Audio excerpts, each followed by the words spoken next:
Tenga muy buenos días, profesora Carmen Silva. Mi nombre es Jordan Stonetree y hoy hablaremos sobre el análisis crítico en el ámbito convencional, doctrinal y normativo en el orden internacional entre la doctrina Monroe, la doctrina Calvo, de igual manera la doctrina Drago. Así como también hablaremos sobre el caso algodonero, su línea jurisprudencial, el caso Favela y la responsabilidad del Estado frente a la comunidad internacional. Aunado a ello, de igual manera, el caso Unión Patriótica. Bien, primera pregunta sería exponer la doctrina Monroe, los principios utilizados, sus aciertos, desventajas, con dos ejemplos concretos. Bien, el contenido de la doctrina podemos distinguir en el mensaje de tres principios: la no colonización, no intervención y el aislamiento. El principio de no colonización. Tomando en cuenta las ambiciones rusas sobre Alaska en el párrafo número 7, en el mensaje sienta el principio de no colonización futuros de los territorios americanos por parte de los países europeos. Un principio que afecta a los derechos y a los intereses de los Estados Unidos es que los continentes americanos, la libre e independiente condición que ha adquirido y que mantienen, no deben ser lo sucesivo, ser considerados sujetos ulterior colonización por parte de ninguna potencia europea. 2. El principio de no intervención. Como reacción a las amenazas de la Santa Alianza entre Estados Unidos, declaran su oposición a las tentativas intervenciones de las potencias europeas en Américas, así como lo relata en el párrafo 48 y 49 que el mensaje que se lee. El sistema político y las potencias aliadas es esencialmente distinto al de las Américas. Debemos, por la franqueza de las relaciones amistosas que existen entre Estados Unidos y las potencias, declarar que consideramos toda tentativa parte para exceder su sistema político para cualquier posición de este hemisferio como peligrosa para nuestro país, la seguridad. Frente a ello, los gobiernos que han proclamado su independencia, que la mantienen tal cual como hemos reconocido por motivos serios según principios de la justicia, no podríamos ver ninguna interposición en una potencia europea con el propósito de oprimirlos o controlar de cualquier manera sus destinos, sino como manifestación de una disposición inamistosa hacia los Estados Unidos. El principio de aislamiento. Finalmente, Monroe proclama lo que se ha llamado principio de aislamiento. Nuestra política respecto a la de Europa ha sido adoptada desde el comienzo de las guerras que han agitado tanto esta parte del mundo, permanecen igual.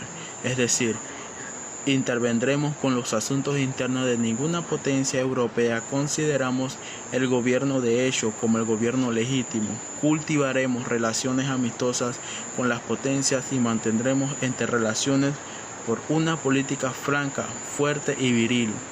En la guerra entre potencias europeas, por lo menos las cuestiones que únicamente a ellas conciernen, ni hemos intervenido ni interveniremos, solamente cuando nuestros derechos sean afectados o seriamente amenazados. Responderemos a las injurias o no prepararemos para la defensa. Ventajas. Civilizar y evangelizar a los pueblos considerados inferiores, ideas practicadas en toda la tierra maleada por el papado español y francés, incluyendo el pueblo hispanoamericano. La doctrina Monroe sirvió para atrincherar primero a la naciente economía estadounidense frente a la Europa, para desplazar posteriormente al viejo continente. En esa era la elevada competitividad. Estados Unidos impuso convenios de comercio, inversiones amoldados a sus ventajas. Las desventajas. La creación de la teoría de las dos esferas señaló que el nacimiento de una diplomacia propiamente isoamericana, y por último logró detener la doble amenaza. La segunda pregunta era exponer la diferencia entre la doctrina Calvo y la doctrina Drago, identificar únicamente sus desventajas, con dos ejemplos.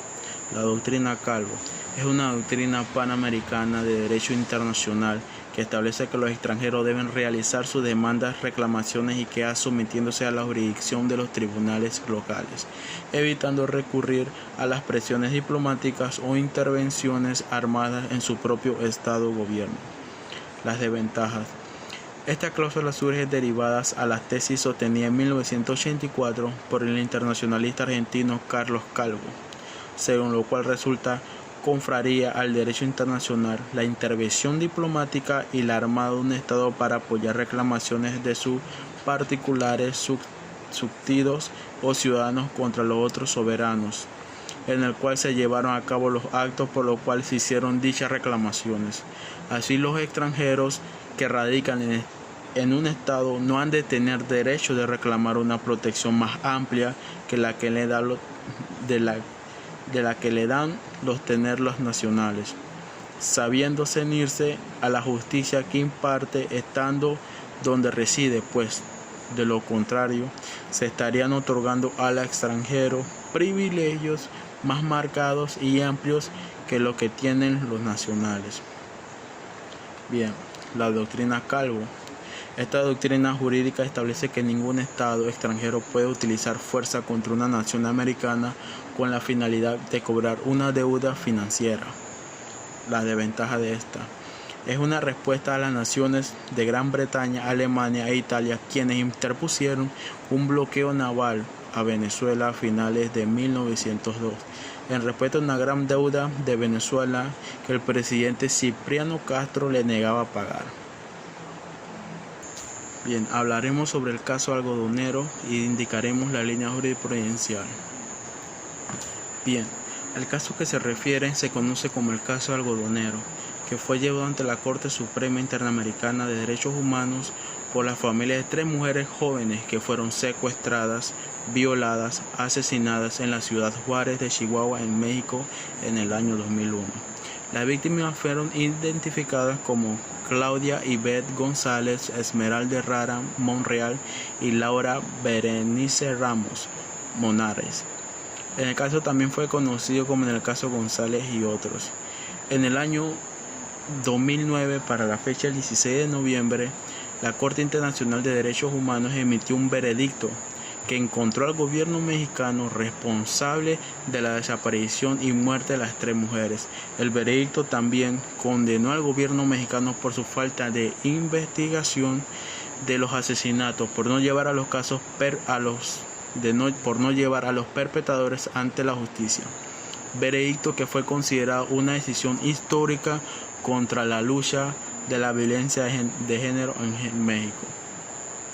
Bien, antes de ingresar en el caso de la favela, tenemos que entender que el concepto de responsabilidad internacional en el Estado se refiere a la obligación que tiene un Estado de reparar los daños causados por sus acciones u omisiones en el ámbito internacional.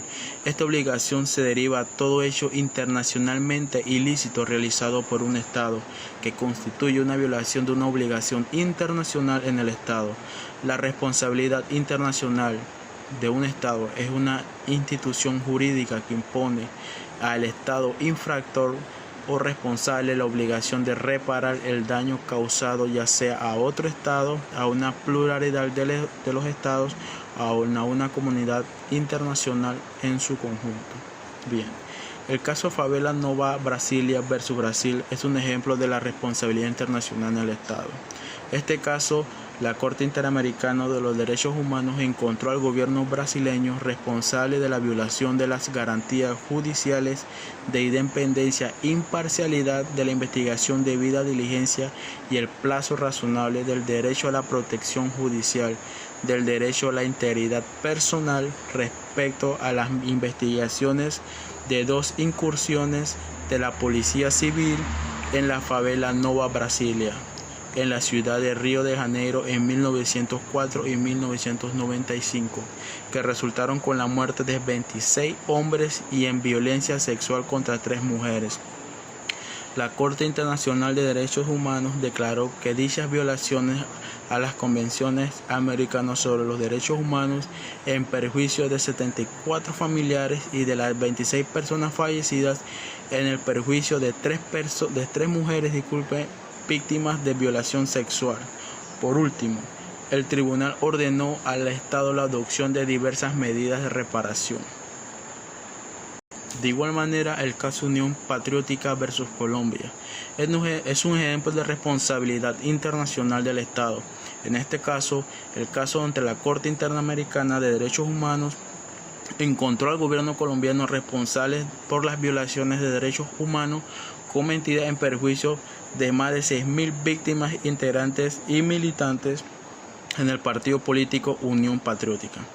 En Colombia, a partir de 1984, por más de 20 años, la Corte Internacional de Derechos Humanos calificó estos hechos como exterminio y encontró que el Estado era responsable internacionalmente por el incumplimiento de sus deberes de respeto y de garantías por las privaciones de derechos a la vida y la desaparición forzosa por torturas y amenazas, hostigamientos, desplazamientos forzados, tentativas de homicidio de los integrantes militantes en ese partido político que fueron reconocidos como víctimas en ese caso. Además, incluyó que en el Estado violó los derechos políticos a la libertad de pensamiento y de expresión, a la libertad de asociación, puesto que el móvil de las violaciones de derechos humanos fue la pertenencia de las víctimas a un partido político y la expresión de sus ideas a través de este.